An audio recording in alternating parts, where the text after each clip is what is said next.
It is for the prosecution to prove on the evidence that the defendant murdered Edward Royal, and that he did so intending at the time to kill him, or at least to cause him really serious bodily harm. If you're not sure that the defendant struck the fatal blow with the knife, then that is the end of the prosecution's case, and you must return a verdict of not guilty. The defendant's fingerprints were found on the knife. Traces of fibre and blood linked him to the deceased. But of course, it is not in dispute that the defendant was present, and therefore your deliberations should revolve around deciding whether this was indeed an accident, or, as the prosecution claim, an act of murder.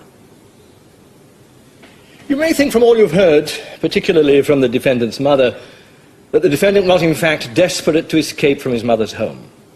You may feel, given the severe nature of his mother's attempt to restrain him, that this was an understandable ambition, but you may also feel that his desperation to find an immediate supply of drugs was such that nothing would be allowed to stand in his way. Did he therefore intentionally cut down the deceased in an attempt to escape and find drugs? If you so find, then it must follow that his defense should be rejected and he should be found guilty of murder as charged.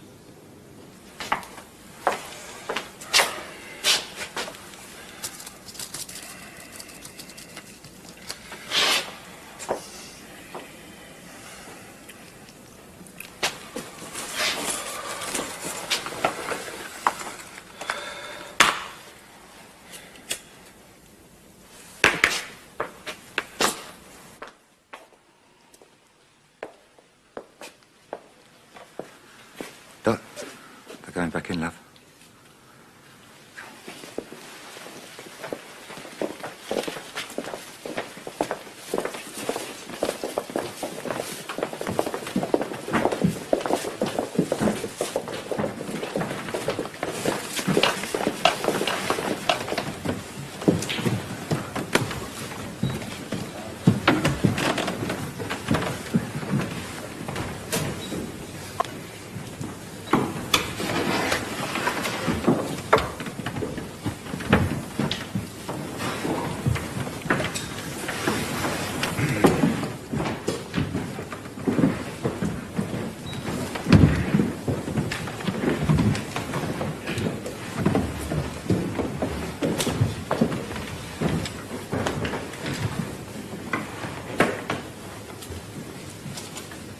Will the foreman please stand?